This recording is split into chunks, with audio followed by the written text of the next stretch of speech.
sommes donc de retour sur le plateau de C'est Midi à Dakar. Et cette émission, je dirais, nous la plaçons aussi sous le sceau des 45 ans d'architecture. Voilà, mine de rien, ça passe vite, hein, 45 ans. Et félicitations. Nous sommes toujours avec le bâtisseur Atepa Anjoala, c'est bien sûr ce que ça veut dire. Hein. Alors, docteur Philo, juste avant la pub, vous aviez une question? 45 ans avec combien de réalisations? Ah, j'ai jamais compté. Hein. Vous savez, en la matière, il y a 100, peut-être un peu plus. 200. Peut-être un peu plus de 100. Ah, d'accord. Et voilà, si nous avons pu faire C'est Midi à Dakar, c'est parce qu'il y a des personnes qui se sont mises à notre disposition, qui nous ont véritablement aidés. Et au nombre de ces personnes, j'aimerais bien qu'on puisse accueillir avec de vives ovations Madame Fama Diouf de la RTS, qui est donc chargée de production à la radio-télévision sénégalaise. C'est faible, les applaudissements. Si vous regardez la RTS, c'est parce qu'elle travaille avec acharnement. Fama Diouf, bienvenue sur le plateau de C'est Midi. Bonjour Caroline, bonjour ce beau plateau, bonjour ce public sénégalais et ivoirien, bonjour à tout le monde, bienvenue chez vous Caroline. Alors, bienvenue, c'est donc l'occasion pour nous de vous réitérer notre reconnaissance. En tout cas, merci beaucoup d'avoir permis que la RTI se déplace ici à Dakar. Merci pour cette collaboration. Alors, qu'est-ce que vous avez envie de dire à nos téléspectateurs? Je dis nos parce que ce sont les téléspectateurs de la RTS et les téléspectateurs de la RTI. C'est vrai, Côte d'Ivoire et Sénégal, c'est un même peuple, c'est ce que tout le monde dit et c'est la vérité. Donc, remercier RTI qui a osé et qui a pu réaliser ce grand plateau. Pendant 5-6 jours, vous avez été avec nous, ça a été formidable. Nous avons travaillé dans de très, très bonnes conditions. Donc, félicitations plutôt à vous. Et en ce qui concerne la RT, ça a été un plaisir pour nous d'avoir été avec vous, d'avoir partagé cette expérience pour vous. On a mobilisé pas moins de 20 personnes pour vous accompagner dans ce projet-là. Donc, félicitations aussi aux agents de la RTS qui ont été magnifiques et remarquables pour ces émissions-là. Et au plaisir de vous recevoir encore à Dakar pour d'autres aventures. Certainement, la prochaine fois, c'est nous qui allons vous inviter. Avec plaisir, avec beaucoup de plaisir, ma grande. Merci infiniment, Fama Diouf. On l'applaudit très fort. Merci d'être passé sur notre plateau. Alors, poursuivons donc notre échange avec notre invité témoin, Monsieur Atepa. Atepa, oui, ça sonne quand même bien. Moi, j'ai envie de dire le bâtisseur. Merci. Ça fait glamour quand même. Alors, Miss, ces mots d'info, on vous retrouve pour votre question. Merci Caroline. Alors, puisqu'on parlait de vos œuvres, je voudrais savoir d'où est-ce que vous tirez cette inspiration. Toute l'inspiration que vous avez, par exemple, pour vos différentes œuvres, l'aéroport de Banjul qui est en forme d'oiseau blanc, qui est prêt à décoller. Absolument. D'où vient toute cette inspiration? La BCAO qui est en forme de baobab, n'est-ce pas? J'essaye, dans tout ce que je fais, de m'enraciner dans les racines profondes de nos civilisations et de m'ouvrir aux nouvelles technologies également, au monde moderne. Pour tout vous dire, c'est un peu une des raisons, comme vous le savez, peut-être que vous ne le savez pas, mais avec les autorités ivoiriennes, nous sommes en train de travailler pour le lancement du premier satellite de l'Afrique de l'Ouest, avec la Côte d'Ivoire, n'est-ce pas? Et ça, c'est pour préparer votre avenir, à vous tous, les Sénégalais, les Ivoiriens, les Maliens, parce que demain, comme j'ai l'habitude de le dire, toutes les solutions viendront du ciel. Le ciel, bien sûr, c'est le cas parce que c'est là où est le Tout-Puissant, mais tout à côté de lui, il y a les satellites. Et c'est avec les satellites que vous pouvez utiliser vos smartphones, c'est avec les satellites que vous pouvez vous connecter pour apprendre, parce qu'aujourd'hui, vous le savez, il y a ce qu'on appelle le e-learning ou l'enseignement à travers Internet. Voilà. Alors, Atepa, l'architecture, on le sait, c'est une profession quand même stéréotypée. Certains pensent que c'est une affaire de riches, de luxe. D'autres trouvent que vos honoraires sont injustifiés. Qu'est-ce que vous répondez à tout cela? Non, je réponds à tout ça pour dire que d'abord, il faut savoir que c'est un métier comme un autre. Dès l'instant où on aime son métier, il n'y a pas de frontière à ce qu'on puisse faire dans son métier. Métier de riche, non. Hein. Quand j'ai commencé, moi j'ai commencé avec un prêt de la banque de 3 millions il y a 45 ans. Donc ce n'est pas un métier de riche. Mes parents n'étaient pas... Je dirais plutôt de luxe.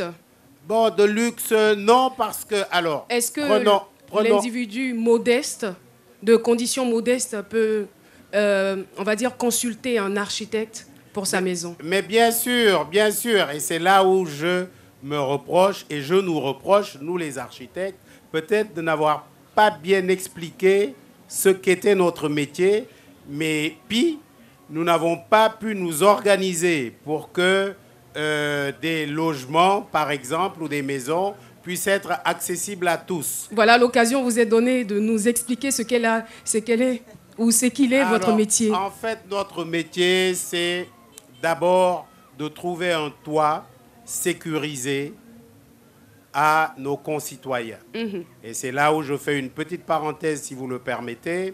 La catastrophe qui a eu lieu en Côte d'Ivoire, c'est peut-être parce qu'on n'a pas bien utilisé les conseils des architectes, ou alors qu'on ne les a pas écoutés, parce qu'il y a des bas-fonds sur lesquels il ne faut pas construire. Tout à fait. Et ça, c'est les architectes qui vous disent pourquoi vous ne pouvez pas construire sur les Talvec, etc., etc., etc. Donc, nous sommes des conseils pour que l'environnement puisse être sécurisé ou sécurisant. Monsieur Atepa, oui. J'ai une préoccupation. Oui. Vous savez que l'un des talons d'Achille, l'une des faiblesses de la société africaine, c'est la conservation des acquis. Alors, comment aujourd'hui un édifice, enfin un chef-d'œuvre comme la statue de la Renaissance est-il conservé? Avec quelle technique, avec quels moyens vous entretenez cette statue-là pour qu'elle puisse perdurer, traverser le temps? Parce que vous avez cité la tour Eiffel, qui était au départ prédestinée pour vivre, je pense, 20 ans. Mais il y a eu des travaux importants qui ont été faits pour qu'aujourd'hui, cette tour Eiffel-là se retrouve à nous fasciner encore des années après. Et la Renaissance, c'est prévu pour 1200 ans. Peut-être un peu plus si, comme vous l'avez si bien dit, il y a un entretien. Malheureusement, nous les Africains, il faut se faire notre mea culpa, nous ne savons pas entretenir. Et c'est l'occasion pour moi de féliciter les autorités de la BCEAO. La Banque centrale, nous l'avons construite il y a 40 ans. Si vous y allez, non seulement il n'y a pas une seule fissure, mais c'est comme si c'était fait hier. Et vous avez raison, et c'est là où j'interpelle les autorités pour que l'entretien des monuments, de ce que nous faisons, soit une priorité. Vous avez parfaitement raison, il suffit simplement d'entretenir. Merci beaucoup, Pierre Voilà. Atepa. Eh bien, ça a été un plaisir pour nous de vous recevoir et de vous retenir, parce que nous allons vous retenir jusqu'à la fin de cette émission, si vous le voulez bien. Mais je le veux bien, mais vous savez, non seulement... Le même inquiète quand même. Non, Vous voulez nous quitter? Non, je vais rester, je vais vous dire pourquoi. Je vous écoute. Vous ne le savez pas, mais j'ai 2 petites filles qui sont ivoiriennes. Ah, d'accord. Donc, pour Naïma et Amael, je vais rester. D'accord. On pourra donc vous informer que Atepa a donc réalisé des projets au Congo, au Tchad, au Sénégal et peut-être bientôt en Côte d'Ivoire. Donc, si on veut commencer à citer ses œuvres, on ne va pas partir d'ici. On préfère s'arrêter là. Je vais vous conduire à retrouver le sage Haïté. Nous allons donc le consulter pour peut-être des conseils ou des recommandations. C'est parti.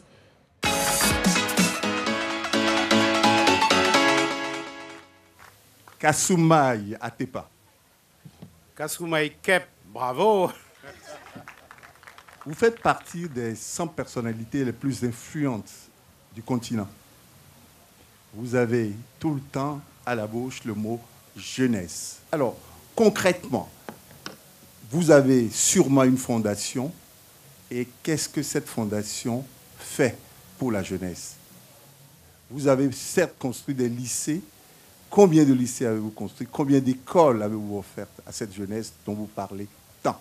C'est ma première question. Je continuerai. Chez moi, on dit que le savon ne se lave pas seul.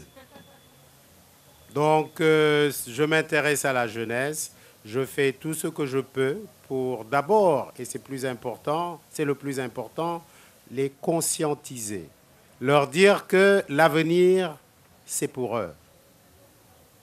L'avenir de l'Afrique, c'est leur responsabilité. Encore faut-il qu'on leur laisse faire leur partition. Donc, oui, bon, on a aidé comme on a pu. J'ai une fondation qui est en train de se créer, qui s'appelle la Fondation Atepa, qui est dirigée par une de mes filles, pour justement essayer d'accompagner les jeunes pour l'excellence.